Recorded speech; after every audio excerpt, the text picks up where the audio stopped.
Wake up, wake up. It's Super Bowl week. Damon's down at the media center. I will be there shortly. Let's go. We got a lot to get to.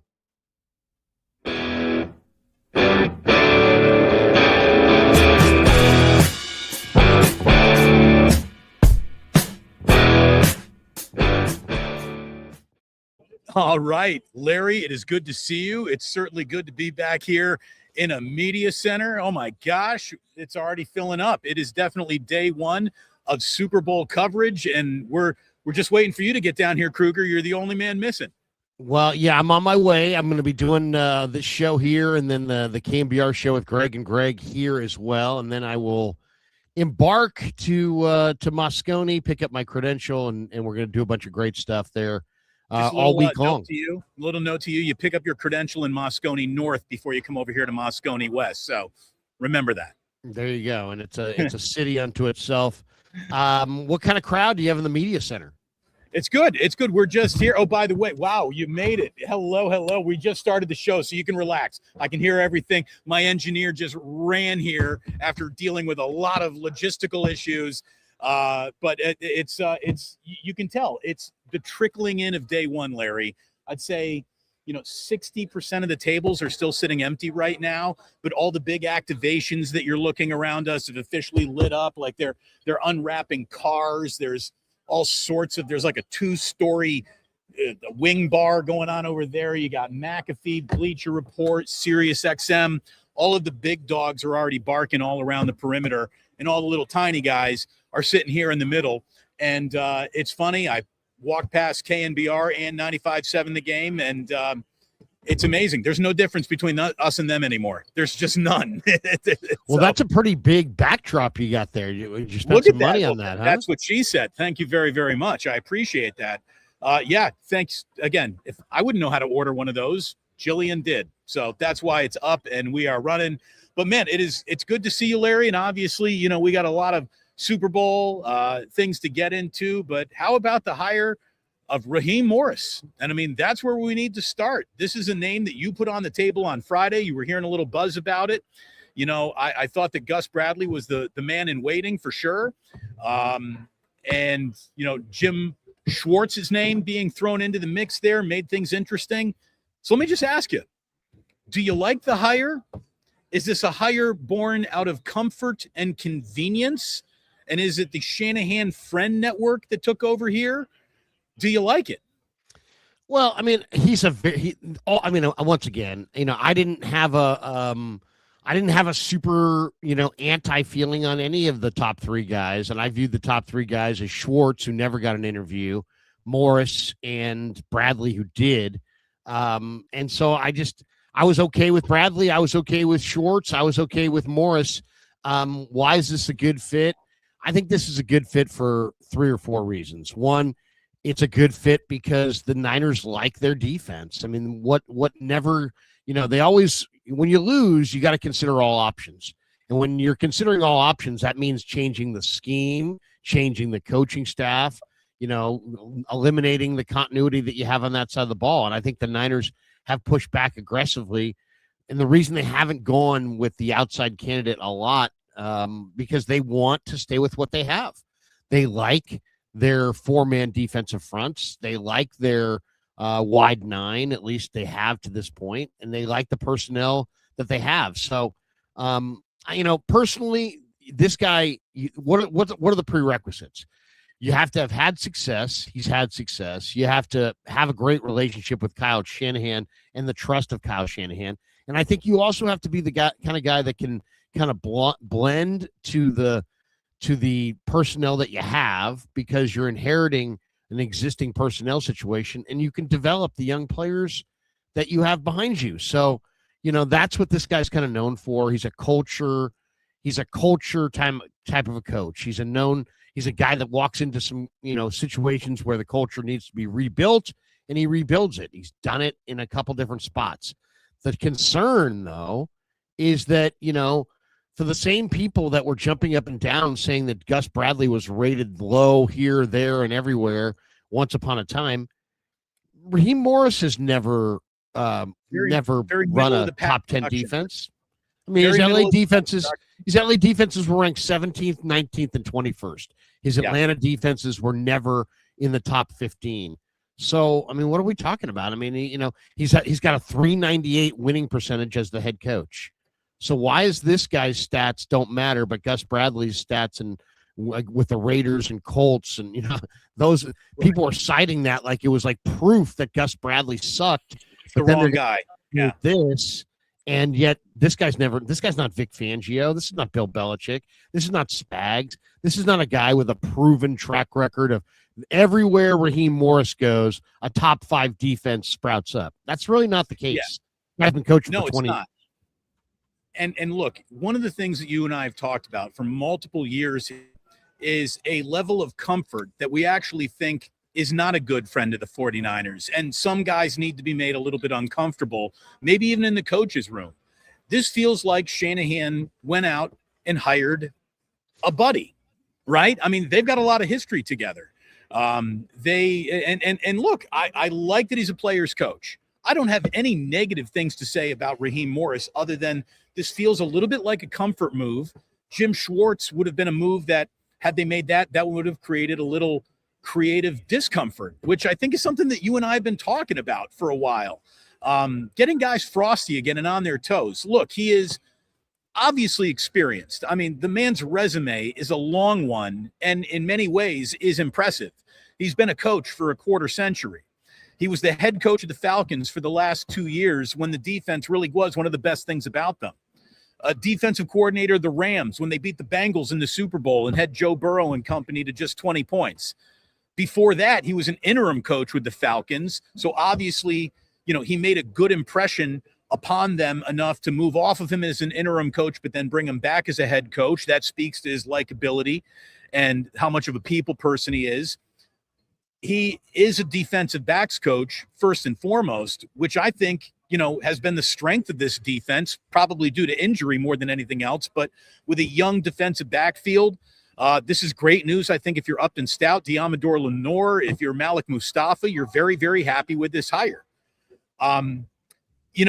He was the head coach of the Tampa Bay Buccaneers at the age of 32. I think that's the youngest NFL head coach hire ever. He was, before he got elevated to the big chair, he was their defensive quality control guy when Shanahan was their offensive quality control guy. And that's where their relationship was born, on a Gruden Super Bowl winning staff in Tampa Bay. So winning the big game is something that he's been a part of. And that's not to be just dismissed when winning the big game is something that this coaching staff, for whatever reason, has tripped over a couple of times. But I think it's a little bit of a comfort hire, Larry. Now, the comfort hire that works out great, no one will complain about that. I mean, but it's a little bit of a surprise to me. I really thought it was Gus Bradley's job to lose, and I hope that he plans on sticking around, or will that be redundant since Gus Bradley and his specialty is the secondary as well? Will the two of them coexist? Well, there's a new wrinkle this morning, and that is that the 49ers, Daniel Bullocks, has officially moved on. So Bullocks is not going to be their DB coach. Okay. Daniel Bullocks is the Packers are, according to CBS Sports, the Packers are expected to hire Daniel Bullocks, the Niners defensive backfield coach. So does that mean Raheem's going to coach it himself? Does that mean that Bradley is going to coach his DBs? We'll have to wait for the other shoe to drop on this, but Raheem Morris is known as a defensive backfield coach. That's what he's, that's his strength. So, and he's also thought to be a guy who can really develop young talent. You saw Kobe Durant develop in LA. By the way, I do expect Durant, the Niners to probably go after Durant. Kobe Durant was really tight with Raheem Morris, and, he really grew up under Morris. He's a free agent. He's a corner. You can never have enough good corners. I could see Kobe Durant being the player, and maybe David Onyemata as well, a veteran defensive tackle. I could see those two guys potentially following Raheem Morris here. I mean, I don't think there's anything not to like. I mean, this guy's proven that he can adjust his schemes to fit his personnel. He's a respected leader. If you saw the Falcons players when he left there, when they dumped him, they were emotional about it. I mean, he has built relationships there. Now, what has he been criticized for?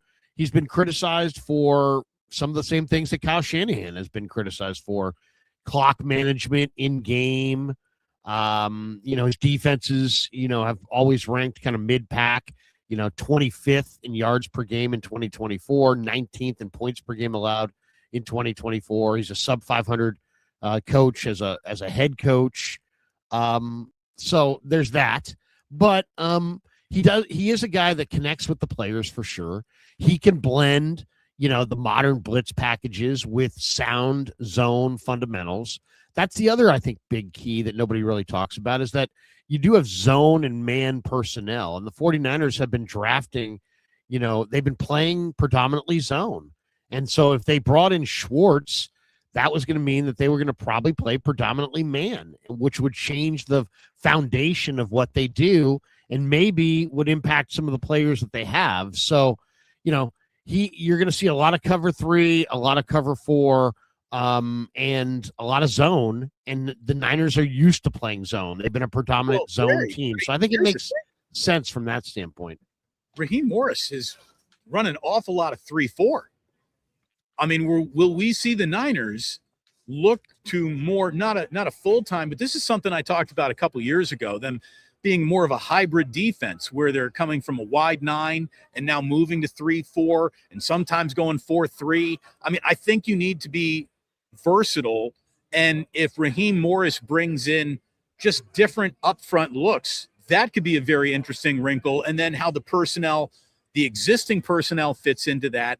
And then how they would go about prioritizing drafting defensive players around the concept of we're running a little bit more 3-4. That could be pretty interesting.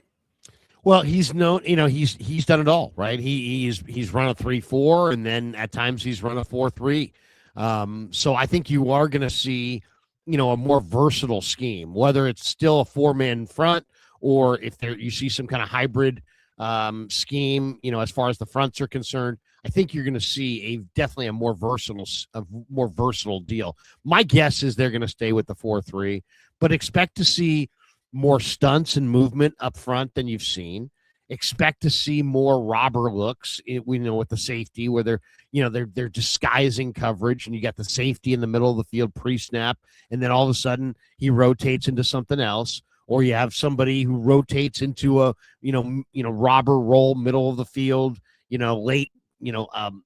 After the snap, movements. I mean, you're going to see that. I think you're going to see a lot more simulated pressures. I think sim pressures are a big part of his game.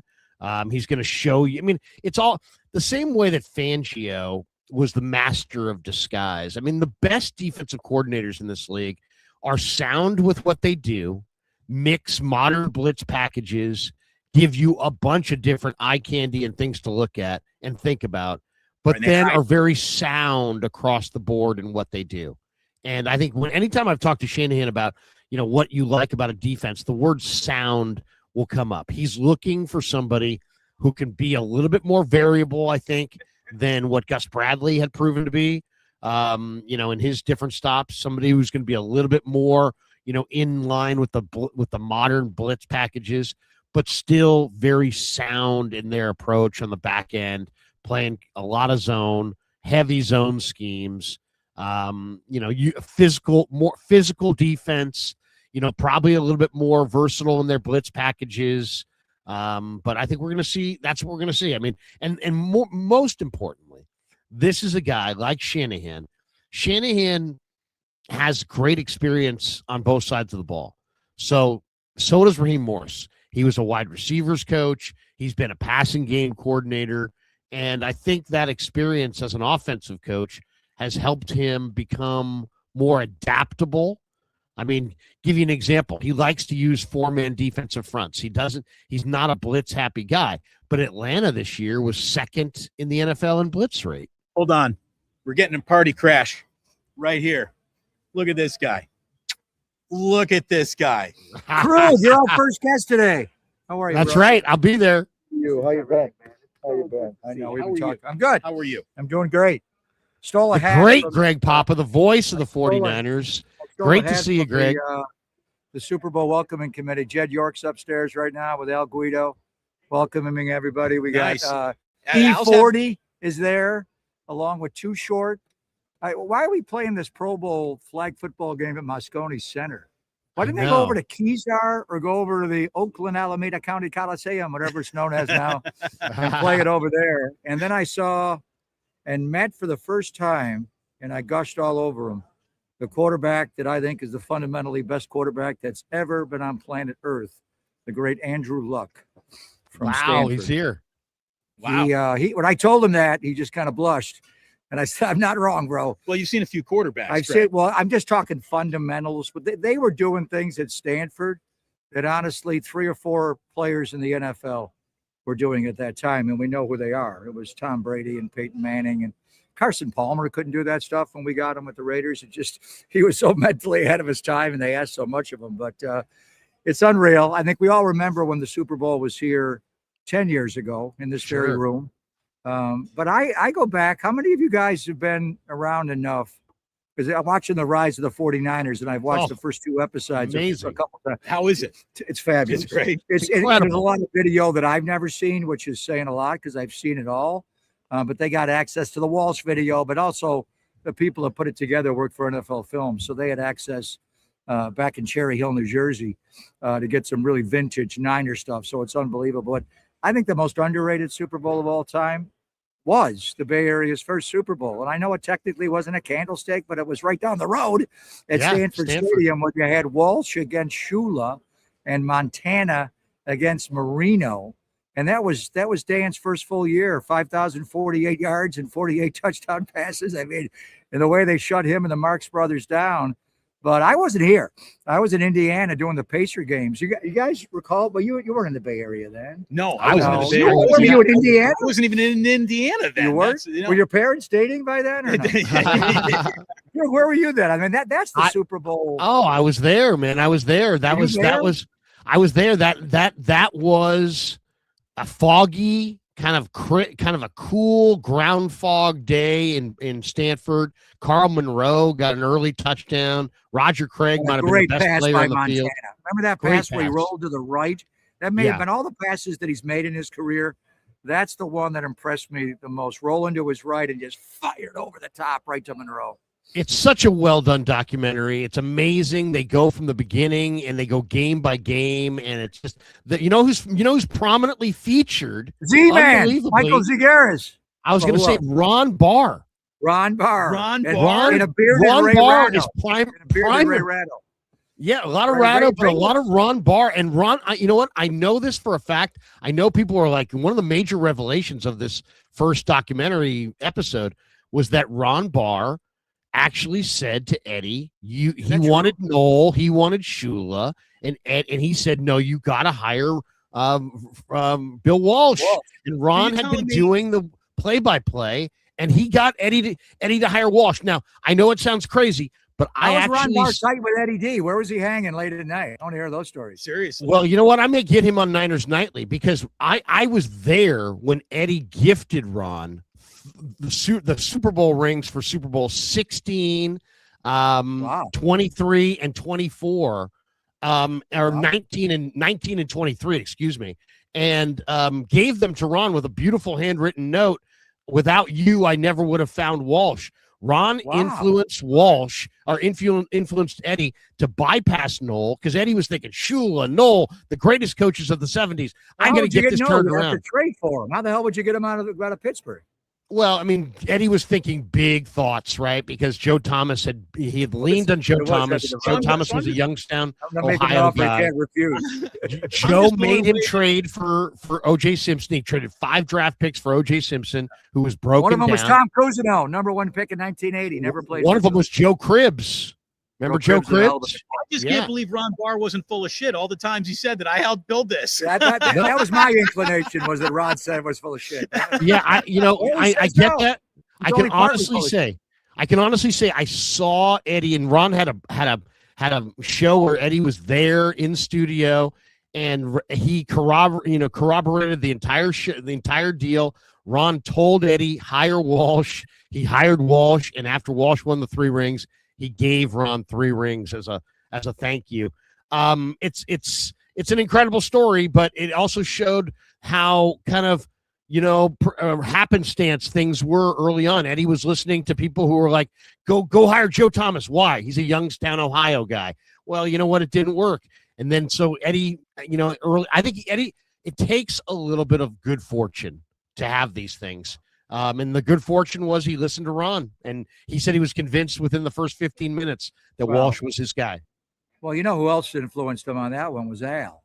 Yeah. And the real story is they didn't want to let Eddie Sr., the old man, into the NFL because of his business ties. Right. So Al pushed to get the son in. When you say business ties, do you mean other kinds of no, the NFL had a bylaw at the time that didn't allow people to own multiple sports franchises. So he owned the Pittsburgh Penguins at that time. Although Jack Kent Cook did, obviously, a little bit later, but there were other reasons. But anyway, and Bill Walsh was on the Raiders staff.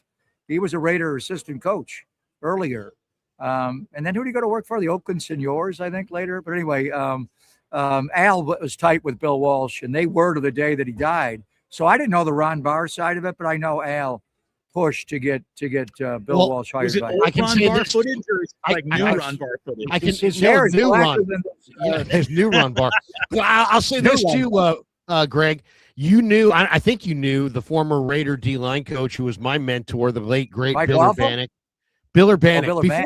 Who was there with Bugle in the 90s. Yeah, I know. And he was one of Al's personnel guys. He was very close with Al. And, Bill came from Cincinnati, and he was there and knew, he knew Paul Brown, knew him well. And he said that Paul Brown, this documentary paints Paul Brown as almost like a double agent, like a Benedict Arnold who stabbed Bill Walsh in the back, that was, singing Walsh's praises over here, but over here telling everybody, don't hire Walsh. He doesn't have the temperament. He doesn't have this, because he wanted to, he made Walsh sit in the booth so nobody would know that he wasn't doing anything and that it was Walsh basically as the puppeteer. And so he basically buried Walsh, hired Tiger Johnson, insulted Walsh, and drove Walsh out of the building. Right into the arms of Eddie DeBartolo. And it was the one that they didn't mention. It was an injury to Greg. What was his name? The big, strong quarterback. Carter? No, Cook. Greg Cook. Greg Cook. They had Virgil Carter and they had Turk Schonert on that team. Greg Cook was Bradshaw. He was going to be the next big arm, strong, deep down the field quarterback that Cincinnati got. He had an arm injury and couldn't throw the ball, so they wound up going to Turk Schonert and later Virgil Carter and later Kenny Anderson. Yeah, who I think may go in along with Roger Craig into the Hall of Fame on Thursday. But has that been announced yet? Did Roger make it? No. We'll find out during. That was a revenge game. Super Bowl 16 was very much Bill Walsh against Paul Brown revenge game, and it was incredible. Greg, I got to get your quick thought on that game. By the way, I was there. I was at that game in Pontiac, Michigan. Were you? You're lucky that you got in. It was like negative degree. Will McDonough. Remember, Will Sean's father worked for. The Boston Globe, and he worked for NBC. He got us. Sean and I are great friends, and we drove from Syracuse to Pontiac in a snowstorm. I drove into Canada most of the way, going 120 kilometers. That's kilometers. Yes, it's kilometers. That's what Brandon Ayuk said. Exactly. The Tasmanian Devil. But anyway, we were at that. I was actually standing on the 27-yard line on the 49ers sideline. My job was, in case anything happened, to let the league know. I stood right beneath Joe Montana's grandmother and a woman who was Miss Universe at the time. Sean Weatherly. Gorgeous Sean Weatherly, Dwight Clark's girlfriend then. So I kept going over to chat up Mrs. Montana, like, how are you, ma'am? And I really wanted to get another look at Miss Universe. Anyway. Raheem Morris, Greg. give us a quick thought on Raheem Morris. Yeah, I think I was telling you guys last week, it all changed when Arthur Blank fired him, and he was available. They were going to go Gus Bradley. I don't think Jim Schwartz ever. He was in the mix a little bit, but he's still under contract to the Cleveland Browns and the Haslam, so they didn't want to deal with that hassle. But it was going to be, would Raheem get the Arizona job? And, another good friend of ours, Mike LaFleur, was with Kyle, and that was the Mike and Mike show. Mike McDaniel ran the running game, and Mike LaFleur ran the passing game, and he wound up getting the Arizona job. So once that was done, I immediately thought they're going to get Raheem. I'm not sure Raheem would have taken that job or if it was offered or what the deal was, but it was all incumbent on him not getting the Arizona job, and that all went down fast. So the question now is, with his background, because he's not so much, a Gus Bradley, Robert Saleh, covered three, and they've gotten away from that, as you know, Larry, and a lot of snaps, just about year by year. But will this open it up for the Niners to vary their defense? I'm not going to say they're going to go to a 3-4 with Nick Bosa. You don't want him buzzing out into coverage like they made his brother do in L.A., but I think it will open it up for some fresh ideas, because Raheem is not strictly a 4-man front, 3-man cover three behind. Just talking about that before you came and joined us. Do you think Gus Bradley stays, or might he take his bag and go now? Well, I think he was kind of, that was the whole thing. So if he has a chance to go somewhere, and I thought the only way this may fall apart without Raheem Morris would be if Gus went to join Robert Saleh in Nashville. The problem is Saleh is going to call plays. He made a mistake when he was in New York and didn't call plays. So he's going to call the defense there. So Bradley wouldn't have that role. There are a couple of other spots he may go to, but I think it's probably unlikely that Bradley would stay with the 49ers and he would move on, unless there's nothing there. He's under contract still. But we'll see if he reunites with Saleh or if he hooks on, because how many Kyle Shanahan disciples do we have out there now? We have Kubiak's going to get the Raiders job. LaFleur has gotten the Arizona job. Between Sean McVay and Kyle Shanahan, I counted up last year, I think it was 18 of the 32 teams were running a version of that. What's it now, 24? Well, there are 4 former McVay assistants who are now head coaches. And how many Kyle ties do we have? Right. A lot of those guys have Kyle ties. LaFleur. Yeah. Obviously Kubiak was just here with Darnold in 23. So just about 2/3 of the league is running a form of Bill Walsh's offense with McVay, and Kyle took it into different directions, obviously. I'll tell you the other thing I got out of that documentary is that the 49ers were forever changed in 81, but Joe got a lot of the credit, Dwight, but it was the fearsome Ronnie Lott that really changed the culture. And if the Niners are going to get to that next level and run with Seattle, the Rams, all the best teams, they have to find a couple more fearsome. They don't have to be Ronnie, but they have to find some fearsome defensive players in this upcoming draft. I mean, Ronnie's obviously the guy, but that's Dwight Hicks and the Hot Licks. Right. The one thing I would like Eric to Wright. One mention of Eric Wright, one mention of Carlton Williamson. It was kind of like Moneyball, where they left the pitching staff out of the story. Well, yeah, it's like Scott Hatterberg won the A's that all those games in a row. And Mulder, Hudson, Zito, and Tejada and Chavez didn't do shit. It's like, right. So I mean, could you mention that? And then there was a casual mention of Roger Craig. When they did the synopsis of Super Bowl 19 and the change in the offense. But Roger Craig he could have easily been the MVP of Super Bowl. Now he had 3 touchdowns in that game.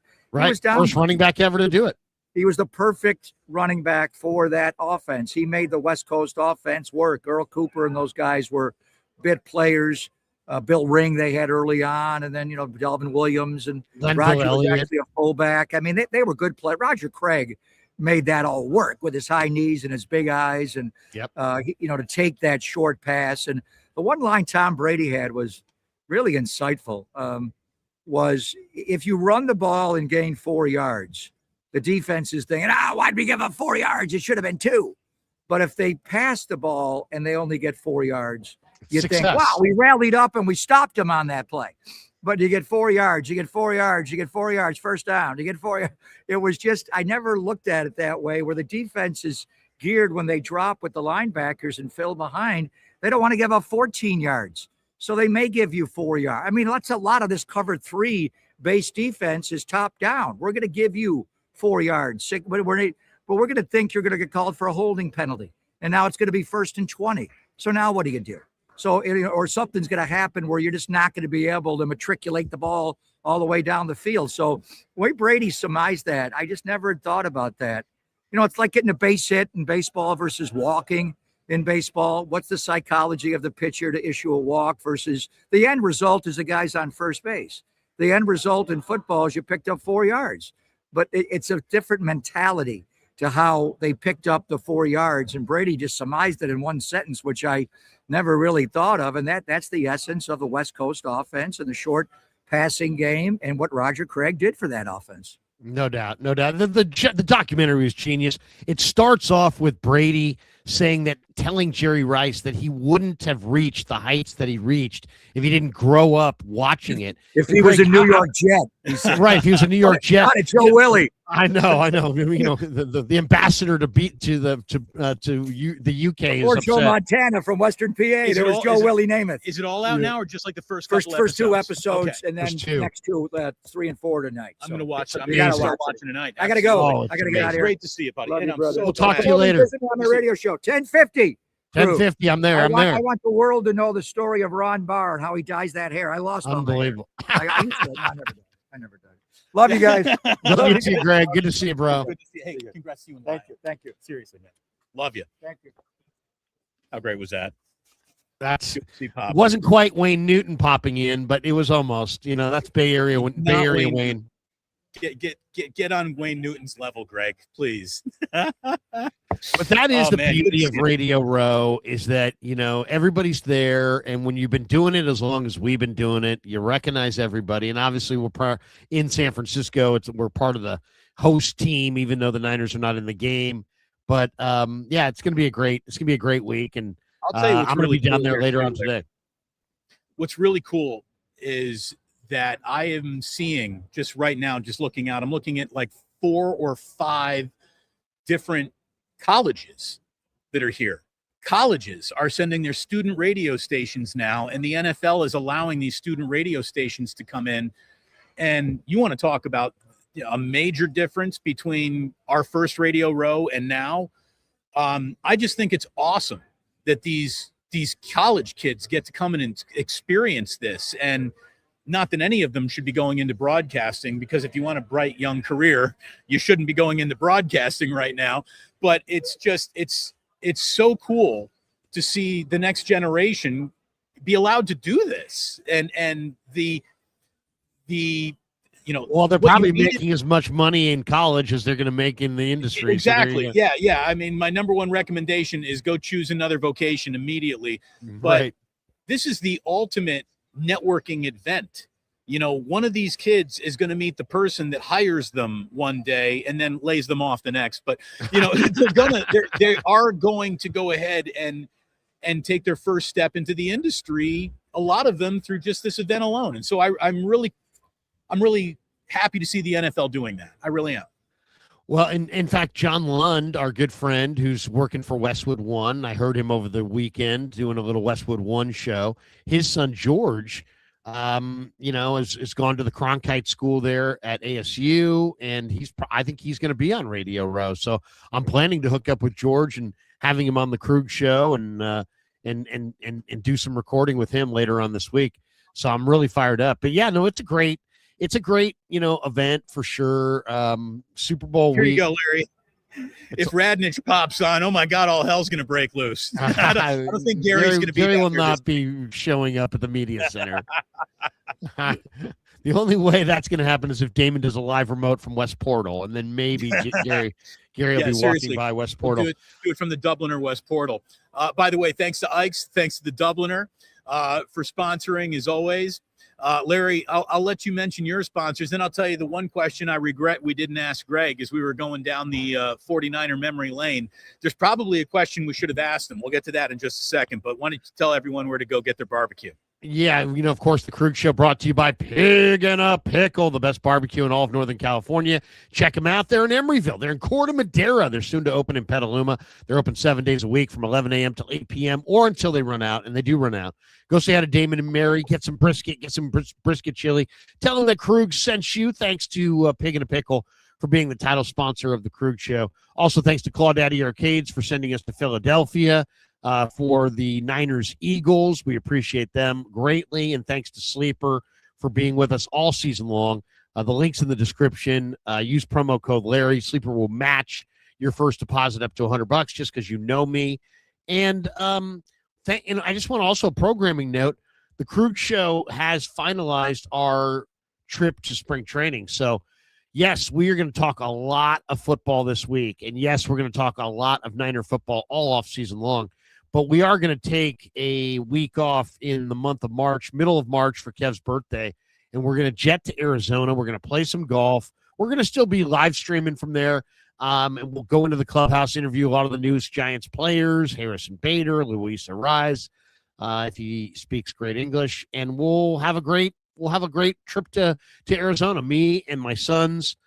We have sponsors, and we appreciate all of our sponsors. We'll reveal them on the 1st of March. But thanks to our sponsors who are sending us to Scottsdale in the month of March for our Giants baseball retreat, golf, vacation. That's good. And also just a little R&R after a long football season. Don't want to push away the entire audience, but I like the Arise signing. This is team designated hitter. No one's got a position to play in the field, but they got some designated hitters on this team now. The thing that we should have asked Papa, because he knows the inner workings better than you and I, and what, Al Guido really means. And Al Guido's more of a business side of the guy than anything you actually see on the field. His fingerprints aren't on personnel decisions or on roster decisions, but that could change because he just got bumped up to CEO, which is that's a monster promotion. That's sort of the golden parachute that I thought you and I would have liked to see maybe John Lynch get offered if they were going to go in a different direction in the personnel department. We should have asked Greg, but what do you think Al Guido getting bumped to CEO means, will a single fan notice at all when they're watching the 2026 Niners that the CEO is different? Probably not. No, first of all, it's not like it's just in and of itself, it reveals, anything, because it's just a changing of titles, and we would have to know, because, from being within, exactly who's doing what and the read on this. My initial read was that Jed would be doing less, that Guido, will be kind of like their point man, and that Jed might be a little bit more removed from the day-to-day decision-making, and it would be maybe a trust play for Guido. But I also think it's, what I'm hoping, Damon, that's what I think. What I'm hoping is that this kicks Guido into a new role, which then opens that role for Lynch to move over and be the president, and then opens the hole for a great, young, awesome personnel evaluator who's going to come in and find you the next Ronnie Lott, and find you the next Charles Haley, and find you the next Jerry Rice, because that's ultimately what this team needs right now. They need some great players. They don't just need an infusion of talent. They need an infusion of A-list talent. And that's hard to find. And it's proven to be very hard to find for the current regime. So you can always do better. And the 49ers are not, exempt from that. And they have not done very well in the draft. When you look at 18 misses in the first 3 rounds, 10 misses in the 3rd round, they could be better. And if they could find a great young personnel guy who wasn't a Hall of Famer, isn't a broadcaster, isn't multi-talented, he's more of a grunt, but he's great at what he does. I think that's how I could see this going forward. I mean, what do the Niners really need? Is Shanahan good enough? Yes. You and I have talked about this. Is Purdy good enough? Yes. Now they need a defensive coordinator. Is Raheem Morris good enough? Yes. We'll find out. The answers are yes. No, I think he's proven that he's a good enough defensive coordinator. My point is this: is the talent good enough? No. And that is where this thing has to change. Now, how does it change?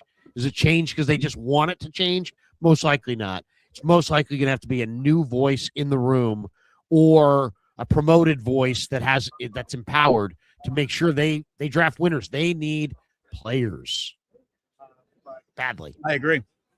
I totally agree. We're starting to fill up here, and I've the people that I'm working with need to start setting some stuff up here, Larry. So I hate to do such a short wake up this morning, but you and I will come crush it down here on Friday morning and do a full recap of everything that we do all week long. Let's hit some supers, if you will. Let's do it. Here we go. Travis Stewart 85 says, let's coach Morris. Effing Kruger, happy Monday. You and Damon have a great show. There you go. We have this one from Joseph Ernberg. See you at the gym. He says, any opinion on the wide receiver Jordan Hudson? Possible sleeper. Isn't that Belichick's girl, Jordan Hudson? Yeah, Jordan Hudson. Yeah. Yeah, that is Belichick's girlfriend. I believe he just dumped her, right? May not be Belichick's girl. I don't care. I mean, personally, there's all kinds of sleepers, but she's probably not one of them. All right, let's go to this one. Ernberg, another friend hire, won't develop nothing, loser hire. Okay. I will say this. It's like the Niners are always looking to make Kyle Shanahan more comfortable. And this is, first of all, you can't call it a comfort hire because he's been too accomplished. The guy's won 2 Super Bowls. The guy's done good things. But you could definitely say, if you're going to point to Gus Bradley sucks because of these stats of the past, then how can you not point to the fact that Raheem Morris has never coordinated a top 10 D, let alone a top 5 D? When you talk about making the Niners a little uncomfortable, what you're talking about is pushback and a little change. Now, if Raheem Morris comes in and makes them more scheme dynamic and implements a few sets where they're running a 3-4 and they're not always in a wide 9 and they're still playing very base, or maybe they do blitz a little more, maybe what we talk about as the uncomfortable hire will just be represented in a little change. And that's all we're really talking about. Just doing something a little bit different. As Papa was saying, a third, if not more, a third of this league, a third is more than a quarter. So there you go. But everyone is kind of doing what the Niners do, right? Everyone's got a version of what Shanahan and McVay are doing. Every single offensive coordinator has been studying the Kyle Shanahan running game. And maybe this will be the zig to that zag. So, look, I don't dislike the hire. I hope a little change is implemented because I think the Niners need to do a little something different. Well, here's the other thing that I'm hoping for. Maybe Raheem Morris has a good eye for talent. And why do I say that? Well, look, last year in Atlanta, they added Xavier Watts. He was one of the best safeties in football this year as a rookie. Billy Bowman, really good nickelback at Oklahoma. Jalen Walker, James Pierce. Pierce had double-digit sacks. Walker, was really, really good. Those are 2 3-4 edge rushers. I don't know if they're going to run the 3-4 here, but maybe Raheem's got a good eye for young personnel, and that would be my hope, that maybe he can add to their mix as far as getting players, because that's what they need. They need players. We have this one from Jair Brown. I think he's sticking around, and I bet you he hopes he's sticking around based on this hire. And if you're Malik Mustafa, if you're Upton Stout, you should be thrilled with this hire. All these young DBs who need to develop, now you got a really great coach. Obviously, they moved Bullocks on. So, I would imagine Raheem's either going to coach the DBs himself. Wilkes coached the linebackers, but also had a big hand in the DBs, so it's like, I would see Wilkes coaching linebackers on the field, but then he would, spend a lot of time coaching the DBs. So maybe they feel like these guys need to be, a better coach than what they had. They definitely, Raheem Morris is thought to be a very good defensive backfield coach. And he developed, some good players. Kobe Durant, I think I could see coming over here.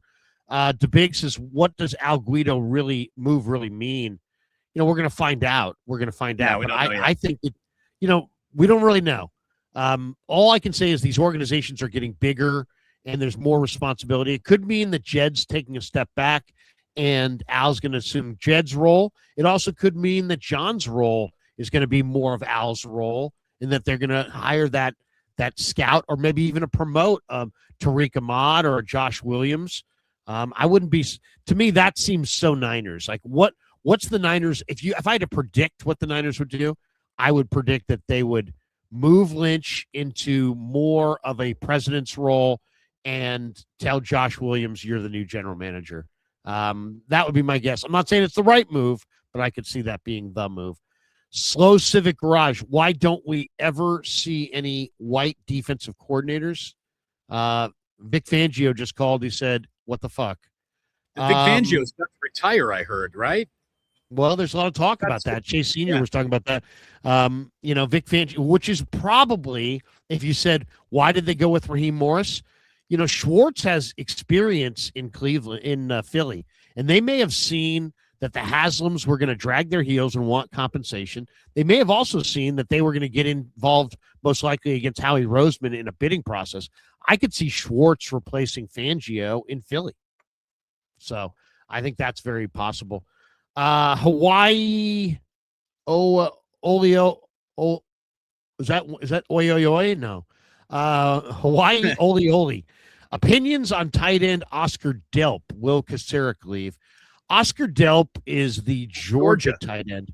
I mean, they have, Lucky Lawson or Lawson Lucky or whatever. They've got about 3 different tight ends that are draft eligible.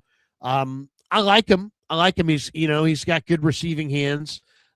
He's an athletic player, but he's not like my favorite tight end in this draft, but I do like him. He's a decent, and I don't think Kasarik's going to leave. I think Kasarik is here. Much Oscar Delp film. I have no opinion. Give Damon some time. Ernberg says, taking a public speaking class at DVC. Any tips? Yes, I do have a tip because I did take public speaking at Sac State. Here's how this works. Okay, Ernberg, this is real basic. As soon as somebody stands up there and looks embarrassed, awful, awkward, struggles mightily, you pop up and say, I'll go next. That's the key to public speaking. Go after somebody who blows it. Because follow a terrible opening act. Yeah. Lower the bar. Do not come on after, some great orator of our time, because then, a couple of knows and people will say you're an idiot. Don't want to follow Wilt or you don't want to follow a great speaker. You don't want to follow Barack Obama or something like that, please. Yeah, but here's the deal. Since Joseph is like one of the most negative persons that has ever appeared in our chats, maybe drop back the negativity. As you're public speaking, don't let everyone know that everything you look, enjoy, and try to talk about sucks and is awful and is trash can emoji. Try that. And also, I would say, Ernberg, the most beautiful girl who in the class, after she speaks, as she's walking back to her chair, you say, "You did a great job. That was fantastic. That was fantastic." And that will help you, Ernberg, win her over. We have this one from Dale. Will Morris get to have his defense, or will he be forced to adjust to what's left of Salah's defense? Don't get Wilkesed. Yeah, no, I think he's going to be able to. First of all, what is Morris's defense? He's coached a 4-3. He's coached a 3-4. I think he's kind of proven that he's a chameleon, that he's adaptable. So I think, believe me, I'm sure they said to him, this is what we want. We like our defense. We like our coaches. We want some new wrinkles, but we also want some continuity. So keep Johnny Holland, keep Chris. You can move on from Bullocks, and I think that's probably what we're going to see. Fuji says, your picks to win the Super Bowl this Sunday. I like New England. I think New England is I'm rooting for New England, so it's a little bit with my heart. But Sam Darnold is going to be a Sam Darnold when it's all said and done. New England is going to shut down K9 and force Darnold to beat them. And he may, but they also have Christian Gonzalez and a really good defense. They're great at taking one thing away. JSN is going to be the thing they try to take away. I think it's going to be a really good, hard-fought, low-scoring, mucky kind of a game. And I think Drake May is going to be champion at the end. Larry, I see it the other way. I think it's Seattle. I think it's Seattle loud. I don't know. Is a 10-point win a blowout? Yeah, well, I think it's Seattle, and I think it's Seattle loud. I've been trying to talk myself into New England. I can't do it. I think it's Seattle big. But the thing about Seattle, did their defense look overwhelming last week against the Rams? Not really. I don't think the Patriots are bringing anything to that party offensively like the way the Rams did, and that's also divisional familiarity. Did the Patriots average like 27 a game this year or something? I mean, the Patriots had a pretty good offense. I don't know. I think that the Patriots are gonna. I think both defenses slow down the others, and I'm looking at a hard fought, turnover kind of impacted game. I'm thinking like 20 to 17, low scoring. Maybe 24-21, low scoring, but I think New England's the Cinderella team this year. I think it's a Cinderella year. I don't believe in Sam Darnold. Some quarterbacks like Sam Darnold don't typically win Super Bowls, and I think we're going to find out on Sunday why. I think defense is like Seattle typically win Super Bowls. Here's the thing about the defense, though. Nobody talks about the other defense. New England's given up 8 points per game in the playoffs. Now, right, is but that they've because, been nothing but muck conditions. I mean, they've had no Houston, fast track at all. Yeah, but I mean, Seattle's offense, I don't know. I mean, I don't think Seattle's offense is like K9's going to run through them. I don't see it. Do they have a true number one corner? Yeah, they do. Christian Gonzalez. I think they're really smart defense. We'll see.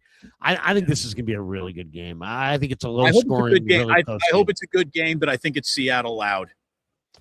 That would be incredible. Fuji says, do they provide food to the media at Media Row? They did in New Orleans. They had Satiran's gumbo. That was an awesome thing. Do they have any media there? They would walk around with little trays of etouffee, little bowls, and handing out. I mean, you were fed well in New Orleans. In New Orleans, it was nice. At some point, Ike is going to show up here and give away like 1,000 sandwiches. So he's going to be feeding the people on Media Row. But no, I haven't seen any. Excuse me. I haven't seen anything that is I've not seen the cocktail weenie tray walking around the Radio Row yet. They try to keep the food away from us. Fuji Simeon says, Larry, tell us more about Eddie D when he was owner. Well, I mean, Eddie D was thought to be a party boy. He was a young guy in the 70s that nobody had any confidence in. Then he hired Joe Thomas, and people had no confidence in him still. And then, he hired Bill Walsh, and smartly he allowed Walsh to do his thing. And Eddie really was just always created the urgency. But, Eddie D became a great owner, and he became a great owner because he hired the right football guy. And you know what Eddie D also didn't do? He didn't sit there. It wasn't Eddie D. Eddie D ran the thing. It was the Yorks that promoted Jed. Eddie D didn't just say, hey, I've got a daughter, I've got a son, they're going to run this thing. No, he let Bill Walsh, a football guy, run it. Joe Lacob, maybe there's a lesson to be learned from that. Maybe, the Jerry West, the Bob Myers, the Travis Schlenks, the Larry Rileys, maybe they were the reason that you found Draymond and, Steph and all these guys. Maybe it wasn't Kirk Lacob. Kirk Lacob didn't build this. Maybe it wasn't your kid. Maybe it wasn't you. That's the thing. I mean, Eddie D never tried to be the general manager. And I think that was a major key of his greatness. He knew what he didn't know. Joseph Ernberg, Hudson is an SMU wide receiver, gives Debo vibes. I'll have to check him out. I did see a number of really exciting wide receivers, though. I mean, this is a great, wide receiver class. Jordan Tyson, Carnell Tate, Mekhi Lemon, Denzel Boston, Kevin Concepcion, Chris Bell, Zachariah Branch. All these guys can play. Jeremy Bernard, your guy, Elijah Surratt, Malachi Fields, Chris Brazell from Tennessee, Ted Hurst, Omar Cooper from Indiana. There's a lot of good receivers in this draft. A lot. And you got to hit on one or two because you need a couple. Fuji says, if you're the Niners, don't draft any. You're terrible at drafting wide receivers. Go buy some proven NFL talent that Kai will actually play. I'll tell you one thing I would do after watching this weekend and looking at some of the free agents and the whole deal. If I were the Niners, I know it would be unpopular, but I would come back next year with a 3-headed monster of David Montgomery, who I sign away from the Lions. Supposedly they're going to let him walk. He's going to be a cap casualty because of their cap. They got an ugly cap situation. So I would sign David Montgomery. I would have Christian McCaffrey back. And guess who my third back is? Your guy, Kalen Black. I was so impressed by Black this weekend in the Senior Bowl. He's small, but he has got the heart of a lion. And if you put him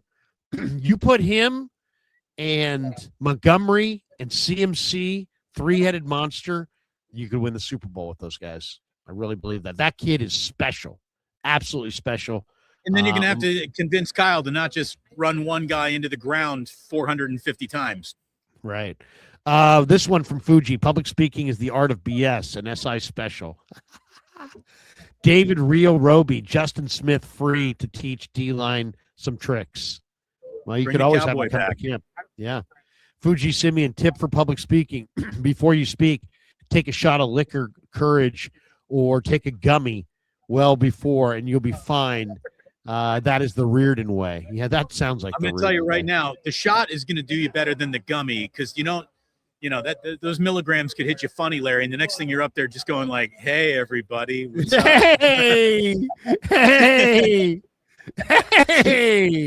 Just like that for like. Just you. You're pointing at the teacher. This class sucks. No, I'm just joking. I love it. We have one more from Fuji. Potential 49er play international game next year. Yeah, I see that they're leaking some international games. I saw the Saints and Browns are going to play the first ever NFL game in Paris. I thought I saw that today. I think I saw some other international site, but the teams weren't announced. So I bet you we'll know more about that this week. And I mean, if the Niners are going, they're probably going as the road opponent because they're not going to take a home game away from them. By the way, I bet you anything we're going to hear about this. Did you see that the Seahawks are going to be in the Niners? The Seahawks are going to be in the home team is the AFC, but the AFC is going to be in the visitors' locker room. The Seahawks are going to be in the Niners' locker room. I guarantee you somebody is going to point out the fact that the visiting locker room and the home locker room are worlds apart as far as size. The visiting locker room is cramped, low ceilings, really tight. The home locker room is like an airplane hangar. And now the Seahawks are going to see that. They're going to be like, what? This is their locker room when we're in this tight, confined space? And it's like they're going to know now that the home team is. I'll tell you what's also rough. I was reading just a note on this game. The Seahawks have the single best winning percentage of any football team that's played at least 4 games at Levi Stadium. They have a better winning percentage at Levi Stadium than the 49ers do. And I think they're about to win a Super Bowl at Levi Stadium. So, ouch. Yeah, well, I let's hope that doesn't happen. Baby Radiance, y'all think Kyle will finally start using rookie wide receivers? It's about time he needs to change things around. No, he's got 9 years of track record. He doesn't do that. So no, I mean the Niners need to look into the trade market. Jordan Addison, Brian Thomas. There's 2 or 3 receivers around him. Obviously, Justin Jefferson. They should look long and hard at free agent receivers, Romeo Doubs, Wan'Dale Robinson, Alec Pierce, and also at the trade options because I agree, rookie receivers struggle. And that's not a Kyle thing. That's just period across the board. And heck, Jerry Rice struggled as a rookie. He went, Larry, I don't know if I'm going to be down here by the time you get down here this afternoon. I might be. So look for Godzilla. I'll be the guy sitting right in front of him. And it was great to do this. Thanks to Greg Papa for stopping on by and spending just, 15, 20 minutes with us, totally impromptu. I didn't even have time to get him a chair. He just took a knee. Someone was like, is Greg sitting on your lap? No, he wasn't. But that's the first time I've actually physically seen him since, the scary diagnosis. And, man, he looks really good. He looks – I'm happy to tell you that Greg looks good, man.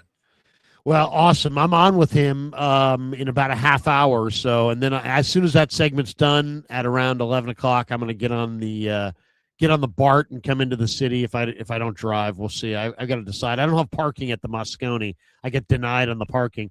Braden O. Burst says, Krug, go be that outside scout for the Niners. Hey, man, if they call, I'll give them everything I got.